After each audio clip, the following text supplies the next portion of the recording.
The third Monday of every January is a national holiday. Martin Luther King Jr. Day is a day of community service. It's a day to honor the legacy of Dr. King and his dream of a beloved community, an inclusive community of love and justice for all. It's a beautiful and a noble vision for which he gave his life, and yet, 54 years after his death, our communities seem more divided than ever. It does feel at times like hate is winning. Why can't we have a beloved community? Why can't we accept and love one another? Now, I'm not naive enough to think that we're going to come up with the answer today, but we are certainly going to pose the question, and we're going to pose it to leaders of 4 different faiths. This is Growing Boulder's Interfaith Spiritual Roundtable. Joining us today, Rabbi Stephen Engel, Imam Muhammad Masri, Reverend Katrina Jenkins, and Buddhist teacher Peter Carlson. And welcome to all of you. Thanks so much for coming. I know this is going to be a very lively conversation, and I think we all agree that our society seems to be more polarized than it has been in decades. There is an us versus them mentality, and I know it'd be unfair to lay the blame at the feet of organized religion, but let's start there. Because all religions have their version of a golden rule. All religions, at their core, preach love thy neighbor. So why are we not getting the message? Let me ask each of you for a brief opening statement, and Rabbi Engel, let's start with you. Well, let's start, Mark, with the idea that we have corrupted the word religious in our society. We used to think that it was from someone that, by the way they behaved, by the way they acted in a compassionate, just, and all the adjectives that we attach to being religious, but we have now assign being religious to how often you attend church or synagogue or mosque, how many rituals you do, and that has completely corrupted the idea of what being a religious person is. I love that. Imam Masri, your turn. Well, religion over time has gained a bad reputation because of individual actors and some bad leadership, but the masses, the majority of the people, in fact, are better today than they were ever before. So while I recognize the publicity damage, but I recognize the fact that a lot of good people are doing great work in and outside organized religion. I love the optimism and the hopefulness, and I know we're going to get it from you, Reverend Jenkins. How do you want to open? Well, I think somewhere along the line, we stopped having major conversations, dialogue and everything. I think at some point, things stopped. And it kind of became an us versus them, instead of all of us getting together and learning about each other and really trying to have those deep discussions and come to some kind of, we're not going to sing Kumbaya all the time, but come to some kind of consensus and appreciation for each other. And it just seems like there's been more of that divide. So no dialogue, a lot of talking, very little listening. Peter? Well, I believe that a major problem of our time is the double-edged sword that media is. On the one hand, we have more opportunities to communicate now than ever before worldwide. On the other hand, some particular aspects of our culture have usurped that and made conflict and power to be more important than community. You know, I very much agree with what everyone else was saying about, we're all better off than we have been in the past, but this issue of the contentiousness really presents a significant obstacle to us moving forward as a culture. According to a recent Gallup poll, a record 81% Americans, this is a record low, 81% Americans answered yes to the question, do you believe in God? That's down from 98% in 1967, which is the year before Dr. King was assassinated. So, what's happened to our culture is organized religion losing its relevancy and by extension, its impact on our moral compass. Is that part of the problem? Fewer and fewer people believe in God? Well, the public schools have excluded God and presented an alternative worldview. And we expect that as more students go through the system, they come out on the other end knowing less about God. And especially when you take from 1967 the parents, then the children, then now the grandchildren. So if the parents were not exposed to religious beliefs in God and had no reason for it, their children will not have any contact with any organized religion or exposure to the concept of God. So it doesn't say that these statistics that necessarily less people believe in God, but it's less people who know God the way we define it today. Is your God different than the rabbi's God, than the reverend's God, than Peter Carlson's God? In the Islamic faith, we don't believe so. We believe there's one God, and God is God for everybody. And we believe we have so much more in common than we think. But language sometimes plays a role in when we call God by different names. People think when they hear the word Allah, which is the name of God, they say, well, that's God for the Muslims, but not God for the Christians, for example. But if you ask Arab Christians, what do you call God? They say Allah. So, and similarly, if you ask some Arabic-speaking Muslims and you say God, they think that's God for, English-speaking people, and it's different from Allah. So we need some translation and helping everyone understand that we share the same belief in the same God, with some differences in understanding and definition, but that's understandable. So when you asked, do you believe in God, if there's an image that's promoted by some kind of a religion that says that God's a man with a beard sitting up in heaven directing events, then I guess I would say I don't believe in that God either. In my tradition, speaking for myself, we have 108 different definitions of what God is and what God isn't.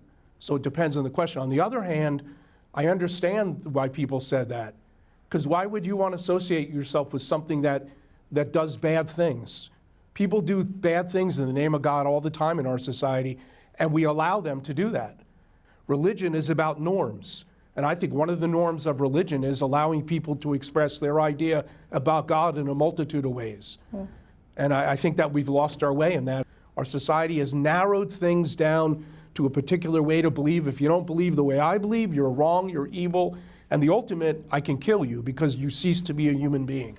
Reverend, what do you think about this? Because I know on campus where you minister, young people are going in a lot of different directions now.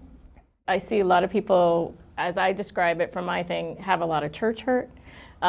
Things have been done in the name of God, and so therefore I was hurt by someone in my congregation, and therefore I didn't feel welcome, or my belief system doesn't line up with what the pastor or whoever is saying, and then they walk away.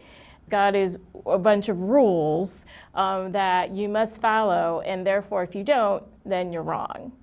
So I'm seeing a lot of that church hurt, or if I try to be myself, I'm not accepted in my church. And Peter, what's your perspective from the Buddhist faith when you see all of this disagreement and argument among people of faith?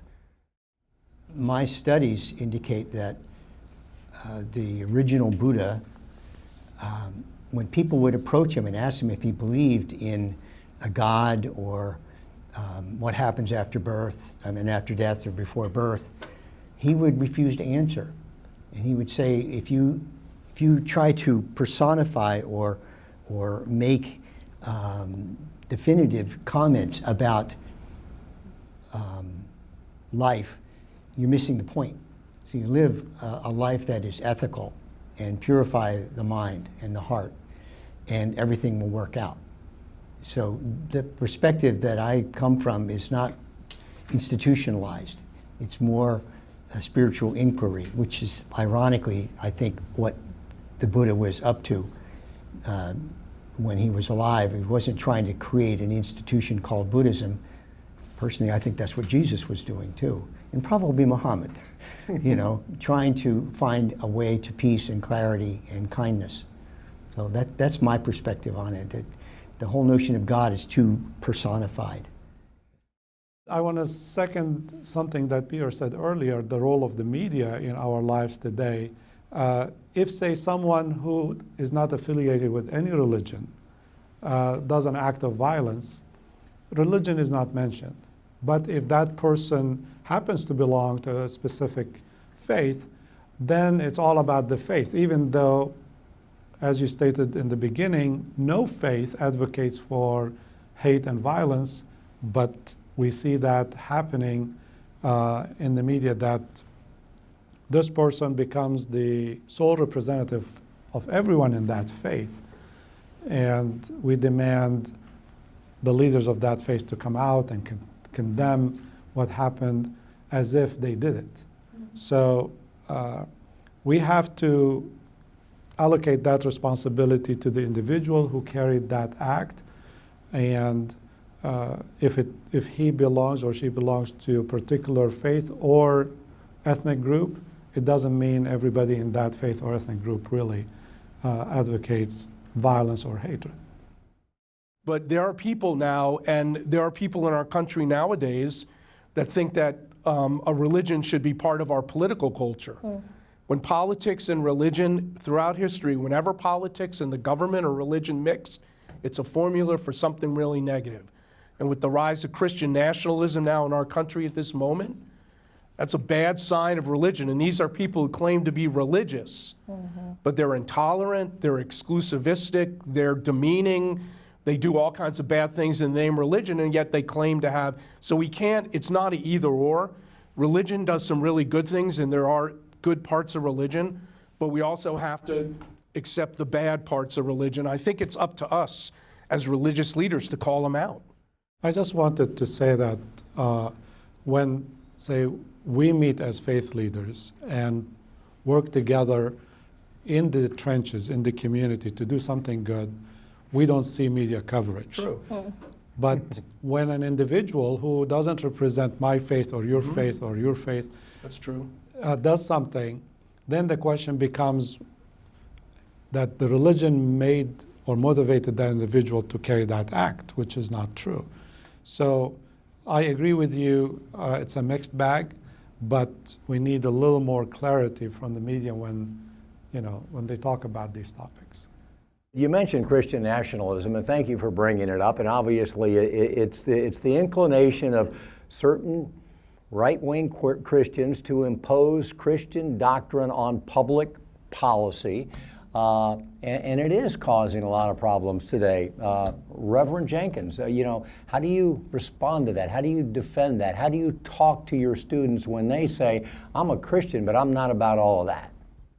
Well, it's a very delicate conversation sometimes, but we have it, and we have to have the tough conversations. And I basically bring it back to, what are the teachings? What are the teachings that Jesus says? And I know not everyone's going to jump into that, but it's about inclusivity. I point out all the things that, that he did when he walked the earth. So I try to disrupt, make meaning. I try to disrupt their thinking. People today, though, they live in these insular worlds where they get the feedback that they want. And I hate to think that the Bible is the problem, but there's no question that interpretation of the Bible is the problem. How can a book that is held up as the Word be interpreted so differently by so many people to the extent that they will, create violent acts in the name of the Bible?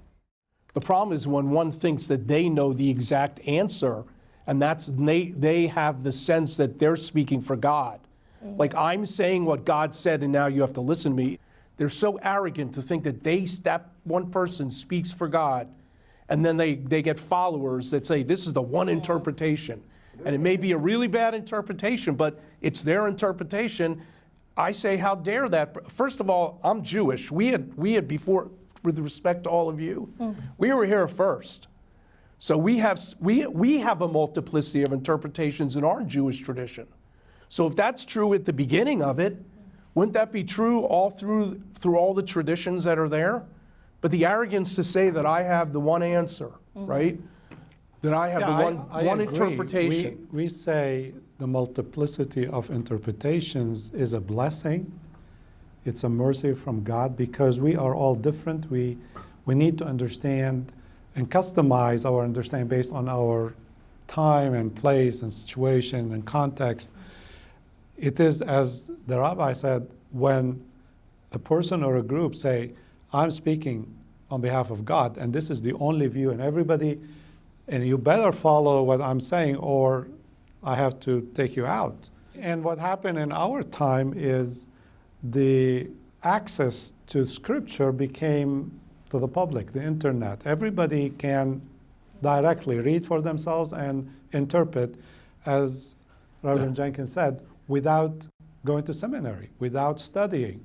They just, search for a word, pick a verse, and say, that's what God said, and that's it. I call it lazy theology. That's what I call it. Yeah, I think a major problem too is institutionalization. That there's the brilliant spiritual insights that have occurred, but then they have to deal with the culture, like Christianity with the Romans, right? And what ends up happening is that maintaining the power or the legitimacy of the institution supersedes the spiritual message. Spirituality becomes a threat to the institution. And I think that's something that we all have to contend with these days. Well, that's Christian national. I mean, the idea that Yep. you would institutionalize one religion based on a falsehood that this country was founded on Christianity, which it wasn't. It wasn't. The early founders were deists, they weren't Christians. And then, like you're saying, I think you hit it directly on. When those that it gets institutionalized, that's when problems happen. And that's the threat today. We saw, because when an institution is created, then that institution can create the norms. And then you can create all kinds of new norms like we have today, like truth doesn't matter, people can lie as much as they want, right? What, Mark, I want to add is this phenomenon is global. Meaning, Yes. while we experience in the United States Christian nationalism, we're experiencing similar nationalisms with other religions in other parts Yep. of the world. And so, India, for example, we have Hindu nationalism.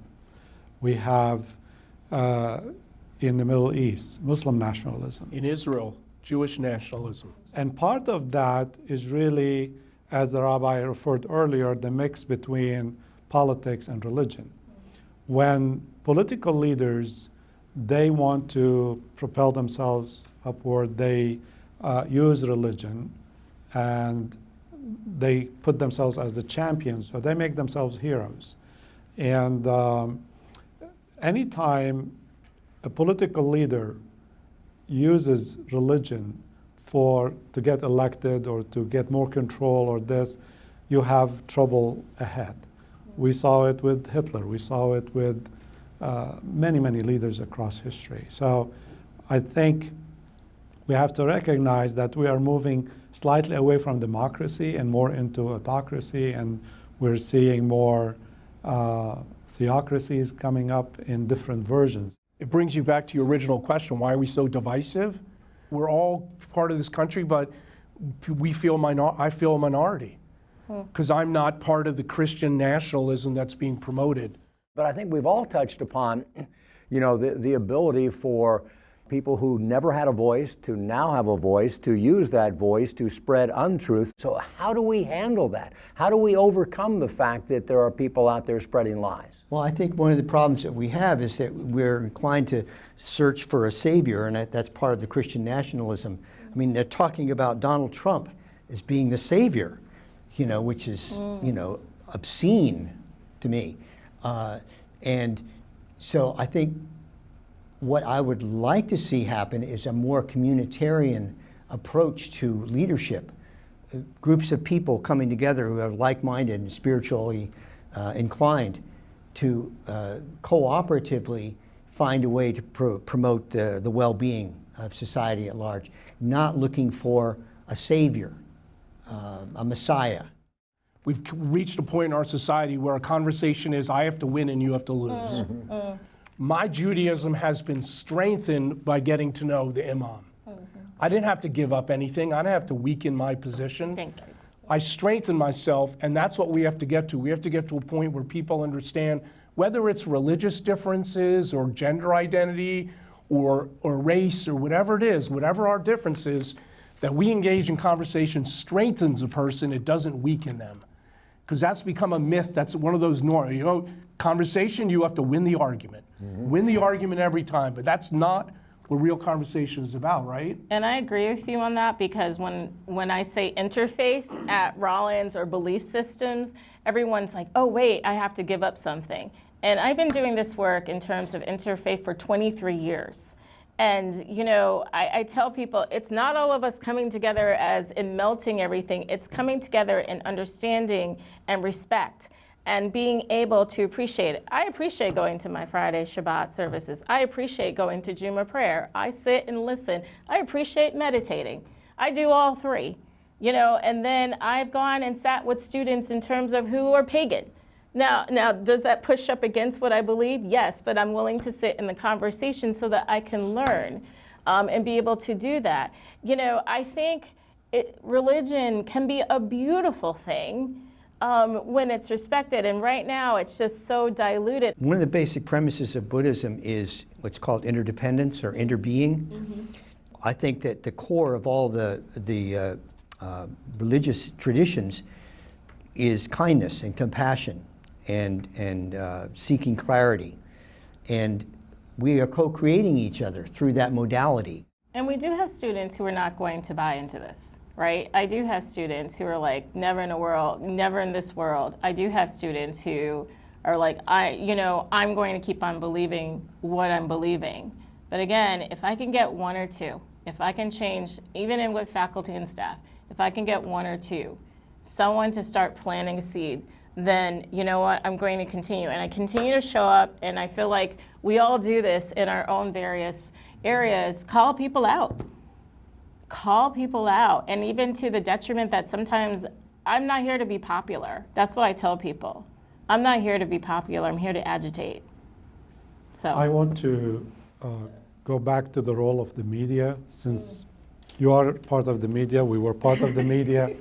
The media has a very important role in our lives, in a democracy.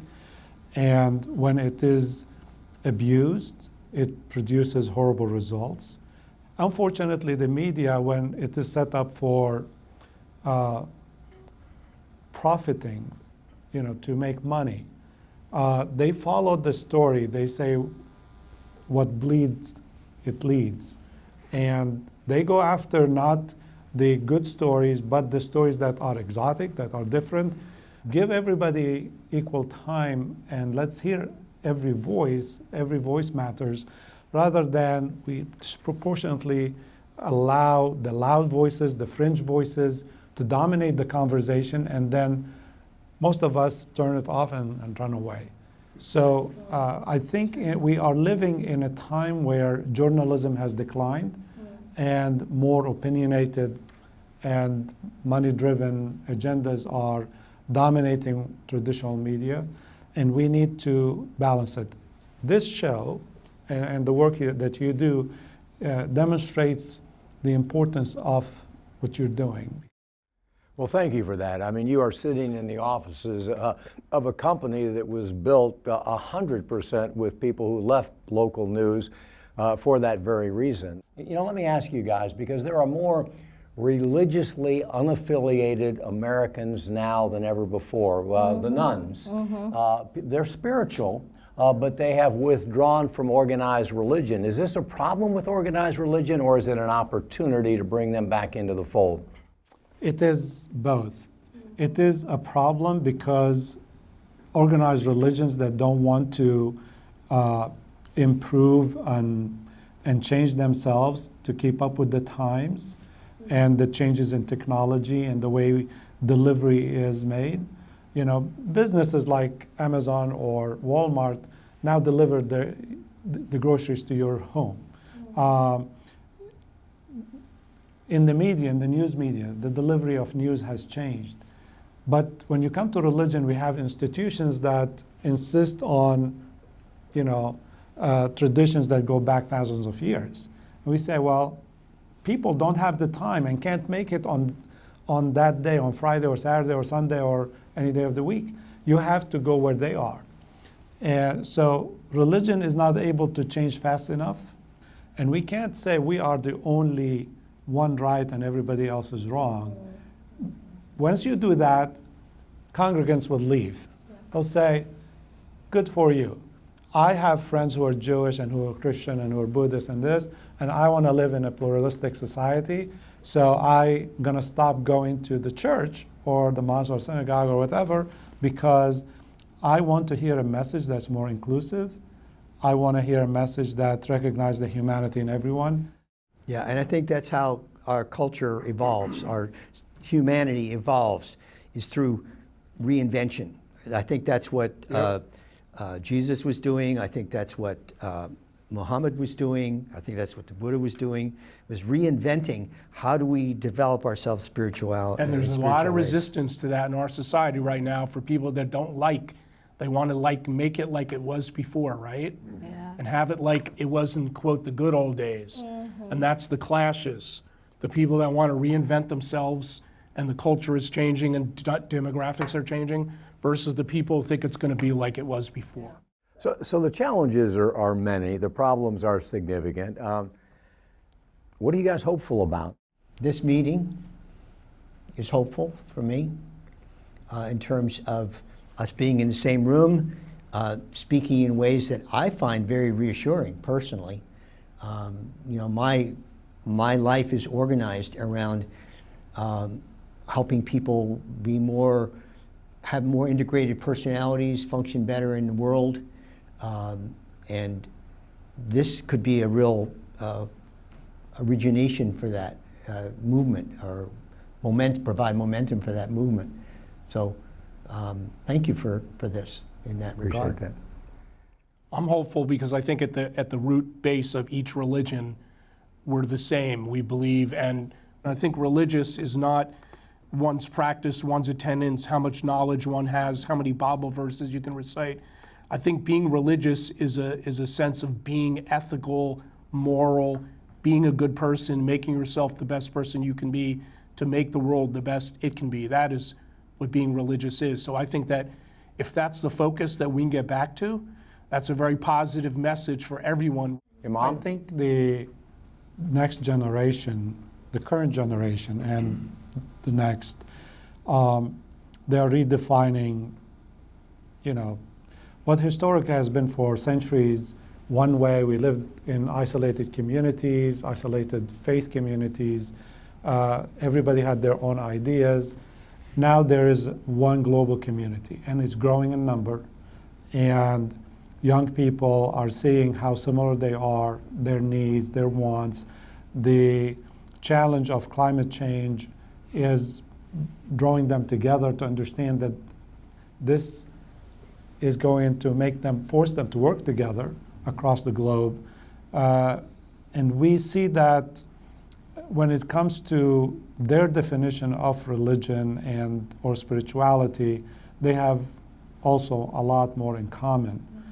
So the walls are coming down, but because we are in a transition time, we keep measuring the old and not seeing the new. But I'm very hopeful that what emerges will be a global culture that respects every human, regardless of race, color, religion, what have you. And it's going to translate to a more peaceful world, much more than the 20th century and before. A beloved community. Reverend Jenkins, how about you? Give us a word of hope. I think when I get discouraged, I look at my students. A lot of people ask me the question, do these next generations get it? They're this, they're that, they're tied to their phones, and and I get that, and I see that, and I've had to adjust sometimes how I manage myself, and what do I say, and how do I react to things. But on the flip side of that, I can say that they do get it. When we saw a higher right population of young people get out and vote, who voted in the polls. It was, you know, there was young folks who did that. It was funny, I was in a Facebook conversation with a student, and she talked about, she was comparing a song, Waiting on the World to Change. She's like, we're not waiting for the world to change. We're trying to change it, change the world. And she's like, the moving forward might seem messy to all of you looking at us. She said, but we're trying to have our voices too, and we're trying to speak up. It is time to move forward for all of us as a society, as a culture, but as individuals. I think we all agree that's the only way we can change the culture, is to change the conversation, and for each of us to take a step forward. So let's wrap it up. What can we do as individuals to help solve the problem that we've all identified? I think first is each one of us, as Reverend Jenkins said, need to step out of our bubble and make friends with our neighbors and colleagues at work or in school who are different from us, learn a little bit about them, expand our understanding, and show some respect, not just tolerate them, but respect them. I think recognize that there is strength in diversity, that it's a strength, not a weakness, to walk the world with humility, and also to let us agree upon certain things, certain norms that we all will accept to live as a member of this society. Amen. I think that goes a long way. I think, you know, just continue to step out of our comfort zones and find, and be able to be those truth slayers, as I say, those folks who not necessarily, I have the truth and everything, but to be able to have these different conversations where we can sit and say, okay, let me learn about you, you learn about me. Peter, give us some homework. One of the aspects of Buddhism that, to me, is admirable is the congruence between what was discovered over 2,500 years ago by Buddhist practitioners is being validated by contemporary neuroscience. That, you know, neuroplasticity, we can change the structure of the brain in ways that are beneficial, particularly if it's aligned with ethics, you know, kindness, compassion, generosity, and tolerance, and so forth. So if there was one thing that I would wish for all the faith traditions of the world, would be to find a way to emphasize how important it is to train the mind with meditation. So thank you all. I am, for one, more hopeful than I've been in a long time, because there are many days when it does feel like hate is winning. I don't think there's any question we do have a fractured society, but I, for one, want to believe that love is what fuels the vast majority of us. That said, there is no question that there are more ideological extremists, both on the right and the left, than ever before. And social media not only gives them a platform they've never had, it magnifies their voice and, unfortunately, their impact as they've never had. I think the problem might not lie with us, but the solution is certainly dependent upon us. We can't let the voices of hate and division drown out the voices of cooperation, of compassion, and conciliation. And as hard as it might be, I think what we learned today is that we all have to reach out. We have to engage, we have to listen, and we have to model the behavior that all religions and all people of faith, including the nuns, believe in. We have to become like Dr. King, who said, I've decided to stick with love. Hate is too great a burden to bear. Love is the only force capable of transforming an enemy into a friend. My thanks once again to Rabbi Engel, Pastor Jenkins, Imam Musri, and Peter Carlson. Links to all of them and their many initiatives are below. And of course, we invite you to weigh in on our social media channels, watch our TV shows, listen to our radio shows and podcasts, read our magazine, and please subscribe to our weekly Insider newsletter, because Growing Bolder, folks, is more than media. It's a movement that celebrates the blessing of growing older, the power of community, and the opportunity that we all have to make a difference, not only in our own lives, but in the lives of others. Thanks for joining us.